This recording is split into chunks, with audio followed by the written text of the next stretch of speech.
Yan, okay na? Ayan mga 3M, itong pau natin, itong number 1 kasangga ng 3M massage at manghihilot tita vlog.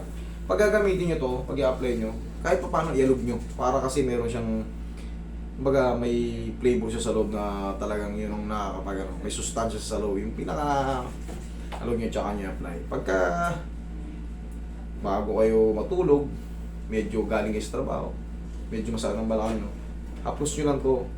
Malaking bagay ito, kaysa naman sa tinitik. Walang aw sa pau, tandaan niya. Pagka malamig ang panahon, yan, pwede yan. Tsaka pwede rin itong inhaler.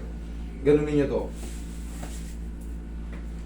Tapos yun, kung ayaw nyo nito, kung ayaw nyo ng ganon, may nilabas yung pau ng ano, yung essentials. Pwede yun sa mga ano, pagbabiyahe, mga mahihiluhin. Yan, ginaganon. Ito yun. Gawa ng pau. Marami ng ano to. Ayan, subok na yan. Yan ang gawa ng pau.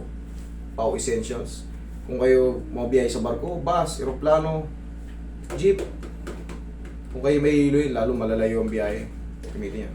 Pau Essentials. Yan, gawa ng Aldrich. Try and compare. Walang aw sa pau.